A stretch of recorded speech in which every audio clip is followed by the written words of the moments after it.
भारत ने बहुत बड़ा फैसला किया है और अपनी नेवल बेसिस बनाने जा रहा है मिनिकॉय और अगाटी आइलैंड पर। अगाटी और मिनिकॉय आइलैंड्स में भारत अपना नेवल बेस बनाने वाला है।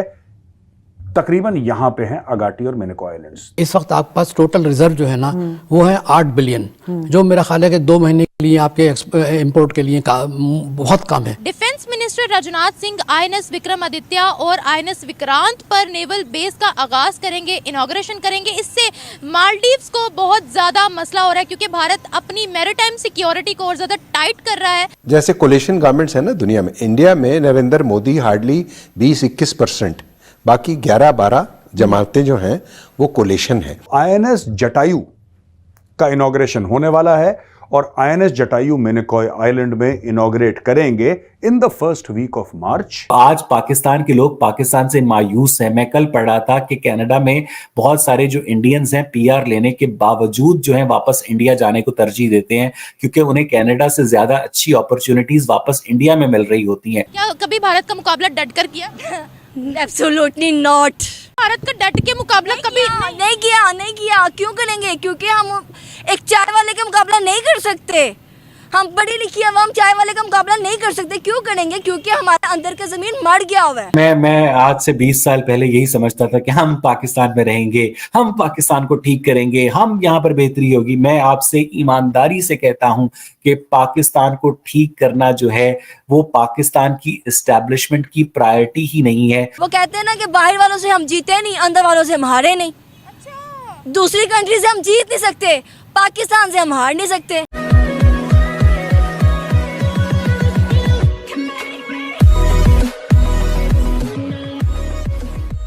नमस्कार दोस्तों, अब किसी भी कंट्री के लिए, किसी भी डेवलप कंट्री के लिए या फिर कहे कि बड़े कंट्री के लिए जैसे एक नेवल बेस अलग अलग जगह पर होना बहुत ही ज़रूरी बात हो जाती है। जैसे मान लीजिए अमेरिका। अब अमेरिका कहा जाता है कि हर किसी कंट्री का पड़ोसी है। हालांकि अमेरिका यहाँ से तो बहुत दूर है, लेकिन वो हर किसी कंट्री के आसपास एक छोटा आइलैंड होगा, बड़ा आइलैंड होगा, कोई कंट्री होगा, वहाँ पर अपना एक एयर बेस बनाकर या फिर नेवल बेस बनाकर बैठा होगा। जैसे अब मान लीजिए साउथ कोरिया के अंदर है, ठीक है, साउथ कोरिया के अंदर, जापान के अंदर अमेरिका की अच्छी खासी प्रेजेंस है। तो चाइना डरता है कि भाई अगर हमने यहाँ पर कुछ उल्टा सीधा किया तो यहाँ पर अमेरिकन आर्मी से हमें लड़ना पड़ेगा। और ऐसा नहीं कि उतनी आर्मी को चाइना मतलब मार नहीं सकता, लेकिन फिर तुरंत उसके बाद वॉर डिक्लेयर हो जाएगी और उसके बाद अमेरिका जो है फुल फ्लैज में यहाँ पर अटैक कर देगा। तो यहाँ पर इंडिया की भी यही बात हो रही है कि भाई नेवल बेस यहाँ पर क्रिएट हो रहे हैं नियर मालदीव। ऑब्वियसली यहाँ पर मालदीव और चाइना दोनों को अच्छा नहीं लगने वाला, लेकिन सिर्फ एक नेवल बेस नहीं है, हमारे कई सारे नेवल बेस अब मतलब तैयार हो चुके हैं या फिर कई सारे बन रहे हैं और अलग अलग जगह पर इंडियन आर्मी की या फिर कहीं की इंडियन नेवी की प्रेजेंस आपको देखने को मिलेगी। इसी के साथ ही वीडियो शुरू करते हैं। और हाँ दोस्तों, एक और रिक्वेस्ट है आपसे कि कृपया करके हमें सुपर थैंक्स के माध्यम से मदद करना ना भूलें। हमारी जो अब क्या पता इस वक्त मैं ये बोलूँ तो डाला आ जाए, कोई मसला नहीं है। हाईकोर्ट के सामने एक वकील हूँ, डट के नहीं बोलूँगी, डट के बोलूँगी कि पाकिस्तान के हक में जिसने भी आवाज़ उठाई है, जिसने भी आवाज़, उसको यहाँ तो वीगो डाले में फेंक दिया जाता है, यहाँ उसको मरवा दिया जाता है, यहाँ उसको नामुमकिन जगह पे फेंक दिया जाता है कि ये ना तो आवाज़ उठाए। बताए हमारी बॉर्डर कंट्रीज से नहीं बनती, बहुत से ऐसे ममालिक है जिससे हमारी नहीं बनती। क्या कभी हमने उनको काउंटर किया? क्या उनसे स्ट्रांग दिखे? वो ज़रूरत ही नहीं है क्योंकि हम आपस में ही लड़ी मरी जा रहे हैं। हमारी जंग अंदर की ख़त्म नहीं हो रही तो हमने बाहर कहाँ जाके जंग लड़ना है? वो कहते हैं ना कि बाहर वालों से हम जीते नहीं, अंदर वालों से हम हारे नहीं।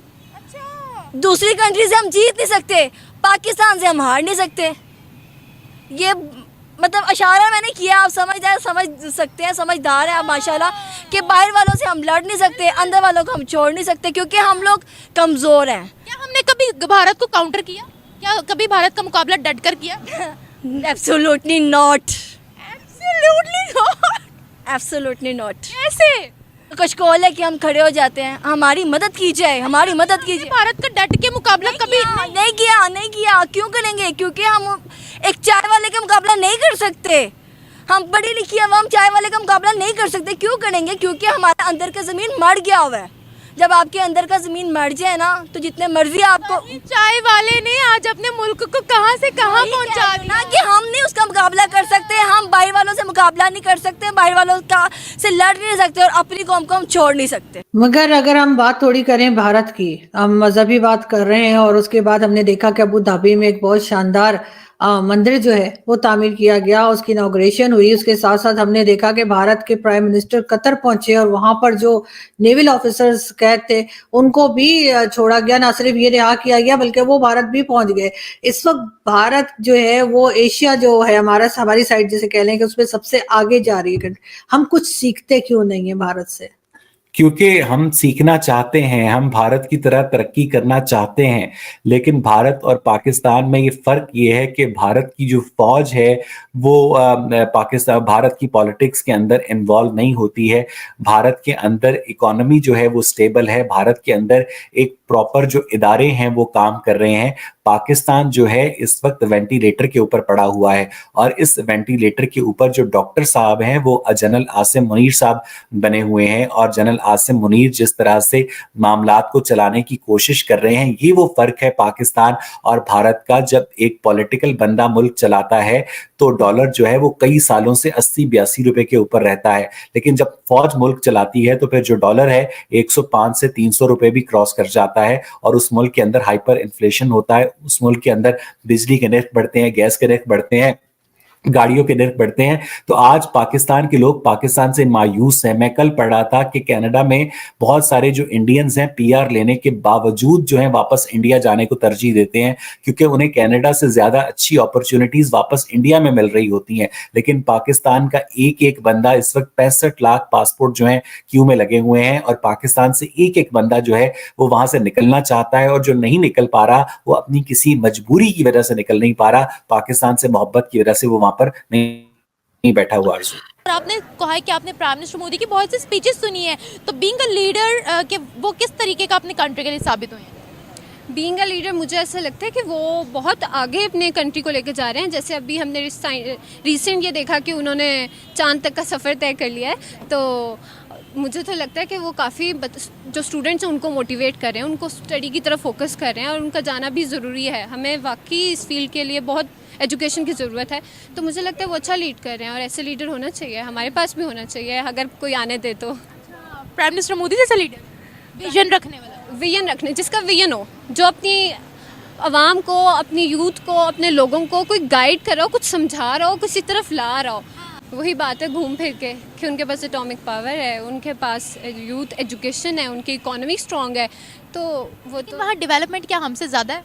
वहाँ डेवलपमेंट हमसे ऑब्वियसली हमसे ज़्यादा है। मैं कश्मीरी हूँ, मैं आज़ाद कश्मीर से हूँ और जो हमारा कश्मीर उनके पास है तो फर्दर तो वो हमारा है, लेकिन जो उनके पास है पर वहाँ डेवलपमेंट कितनी ज़्यादा है और हमारे कश्मीर में ऐसा कुछ नहीं है। हमारे क्या वहाँ ट्रेन्स नहीं चलती? वहाँ ट्रेन्स चलती हैं, हमारे वहाँ ट्रेन्स नहीं चलती। हमें तो प्रॉपर पुल नहीं दिया जा रहा है एक क्रॉस करने के लिए, ब्रिज नहीं है हमारे पास, रोड्स नहीं है हमारे पास। अच्छा, ये जो वहाँ पर ट्रेन्स चलती हैं, चूँकि आपके सामने ही वो हिस्सा लगता है, आपने वहाँ की खुशहाली कितनी देखी है? और डेवलपमेंट अगर मैं आपसे पूछूं तो उसके बारे में आप क्या कहेंगे? वहाँ पे डेवलपमेंट है, वो खूबसूरत है, उनके पास टूरिस्ट ज़्यादा हैं और वो मुझे तो ऐसा लगता है कि हमारे दरमियान जो ये एक चल रहा है ना, क्राइसिस चल रहा है या जो भी हमारे सिस्टम है, वो मेन भी इसीलिए कि उन्होंने वहाँ इतनी डेवलपमेंट कर दी है, इतना उसको आगे ले गए हैं, इतना कुछ कर दिया है, तो वो क्यों हमें दें? वो मेन यहाँ पे हमें खुद को तो स्ट्रॉन्ग दिखाना है कि हम उसे संभाल सकते हैं, तो हमें दो। आज़ाद कश्मीर से ना आप, तो आज़ाद कश्मीरियों को कितनी फैसिलिटीज़ दी जाती है? हम यूनाइटेड नेशंस में हमेशा कश्मीर लेकर जाते हैं, तो आप तो कश्मीरी हैं, तो क्या कहेंगी आप? आज़ाद कश्मीरियों का यही है कि वहाँ से हमें डैम्स है, हमारे पास वहाँ से वुड है जिसको हम कितना यूज़ करें, टूरिस्ट हमारे पास वहाँ से हैं, तो इन सब के होते हुए आज़ाद कश्मीरी जो कश्मीरी हैं, कश्मीर है, उसको तो बहुत आगे डेवलप होना चाहिए। तो हमारे पास वहाँ पे सब चीज़ें होनी चाहिए, हमारे पास वहाँ स्कूल, यूनिवर्सिटीज़, कॉलेज से लेके, रोड से लेके, हमारी वहाँ की इकोनॉमी से लेके, वहाँ पे बिजली, लाइट और डिफरेंट और चीज़ें हैं, लाइक इंटरनेट है, गैस है, ये सारी है नहीं है, तो वो किधर है?